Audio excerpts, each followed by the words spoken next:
வணக்கம். இது உங்கள் பிஜிஎம் செய்திகள். பாமக நிறுவனர் டாக்டர் ராமதாஸ் குறித்து அவதூறாக பேசிய தமிழக முதலமைச்சர் மு.க.ஸ்டாலினை கண்டித்து திருவள்ளூர் மேற்கு மாவட்ட பாமக சார்பில் சாலை மறியலில் ஈடுபட்ட 100க்கும் மேற்பட்டோர் கைது. சென்னை கண்ணகி நகரில் தமிழக முதலமைச்சர் மு.க.ஸ்டாலின் ஆய்வு மேற்கொண்ட பின்னர் செய்தியாளர்களை சந்தித்து பேசினார். அப்போது அதானி ஊழல் தொடர்பாக தமிழக அரசு விளக்கமளிக்க வேண்டும் என்று பாமக நிறுவனர் டாக்டர் ராமதாஸ் அறிக்கை கொடுத்துள்ளதற்கு உங்களின் பதில் என்ன என்று செய்தியாளர்கள் தரப்பில் கேள்வி எழுப்பப்பட்டது. அதற்கு அவருக்கு வேறு வேலை இல்லை, தினமும் அறிக்கை கொடுப்பார் என கூறிவிட்டு முதல்வர் சென்றார். இந்த நிலையில் முதல்வர் பேசியதற்கு கண்டனம் தெரிவித்துள்ள பாமக தலைவர் அன்புமணி ராமதாஸ் முதல்வர் மன்னிப்பு கேட்க வேண்டுமென கோரியுள்ளார். இந்த நிலையில் டாக்டர் ராமதாஸை அவதூறாக பேசிய தமிழக முதலமைச்சர் மு.க.ஸ்டாலினை கண்டித்து திருவள்ளூர் மேற்கு மாவட்ட பாமக சார்பில் மணவாள நகரில் கண்டன ஆர்ப்பாட்டம் நடைபெற்றது. இந்த ஆர்ப்பாட்டத்தில் மாவட்ட செயலாளர் தினேஷ்குமார், மாவட்ட அமைப்பு செயலாளர் வெங்கடேசன் உள்பட அவதூறாக பேசிய தமிழக முதலமைச்சர் மு.க.ஸ்டாலின் மன்னிப்பு கேட்க வேண்டும் என கண்டன கோஷங்களை எழுப்பி ஈடுபட்டனர். இதையடுத்து அனுமதியின்றி சாலை மறியலில் ஈடுபட்ட பாமகவினரை போலீசார் கைது செய்ததனால் மணவாள நகர் பகுதியில் சிறிது நேரம் பரபரப்பாக காணப்பட்டது. இன்று திருவள்ளூர் மேற்கு மாவட்டம் சார்பில் எங்களுடைய மருத்துவர் ஐயா அவர்களை தமிழக அரசு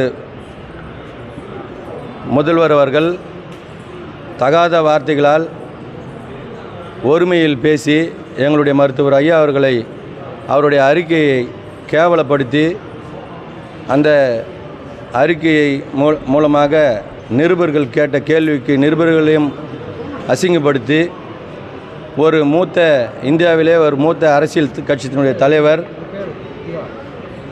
எங்களுடைய பாரத பிரதமர் நரேந்திர மோடிஜி அவர்களுடைய பாராட்டை பெற்றவர்.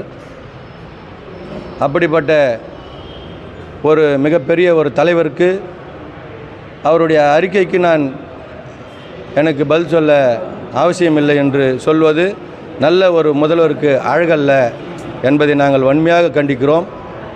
எங்களுடைய மருத்துவர் ஐயா அவர்கள் போராட்டத்தின் 6 இடஒதுக்கீடுகளை இந்தியா முழுவதும் பெற்று தந்திருக்கிறார்.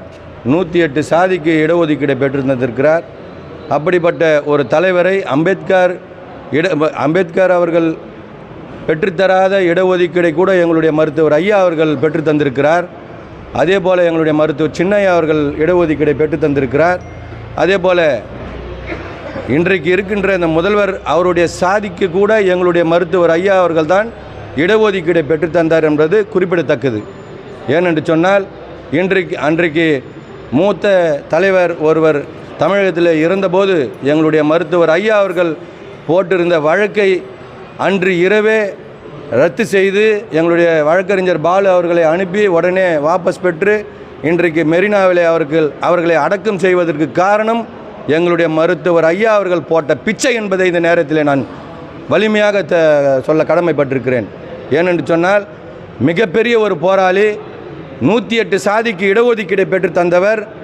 அப்படிப்பட்ட ஒரு தலைவர் ஒரு போராளியை அவமானப்படுத்தும் விதமாக இன்றைக்கு இருக்கின்ற ஒரு முதல்வர் சொல்லியிருக்கிறார் என்று சொன்னால் இவர் அந்த பதவியில் இருப்பதற்கு தகுதி இல்லாதவர் என்று தான் அர்த்தம். ஏனென்று சொன்னால் சின்ன குழந்தை கூட முதல்வரை பார்த்து கேள்வி கேட்டால் பதில் சொல்ல வேண்டிய கடமை அவருக்கு இருக்கிறது. அந்த கடமை தவறிய, சட்டத்தை மீறிய, இந்திய அரசியல் சட்டத்தை சாசனத்தை மீறிய நம்முடைய தமிழக முதல்வர் அவர்களை வன்மையாக கண்டிக்கிறோம். உங்களுடைய பதவியை ராஜினாமா செய்ய வேண்டும். இதுதான் எங்களுடைய கோரிக்கை. நாங்கள் மருத்துவர் ஐயாவினுடைய வளர்ப்பு எங்களுக்கு போராட்டம் என்பது பெரிதல்ல. எங்களை உயிரையும் தியாகம் செய்திருக்கிறோம் தமிழக மக்களுக்காக. அப்படிப்பட்ட ஒரு தலைவரை நீங்கள் இழிவுபடுத்தும் வகையில் நாங்கள் வன்மையாக கண்டிக்கிறோம் என்பதை இந்த நேரத்தில் வன்மையாக பதிவு செய்கிறேன்.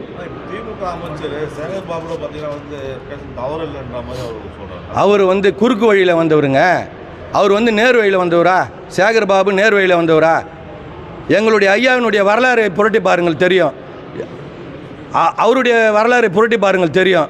அவர் எத்தனை கட்சி மாறி வந்தார், என்னென்ன தொழில் செய்து வந்தார், சேகர் பாபு அவர்களுக்கு வந்து எங்களுடைய மருத்துவர் ஐயா அவர்களை பற்றி சொல்வதற்கு 1% கூட அருகதை கிடையாது. இதுதான் உண்மையான விஷயம்.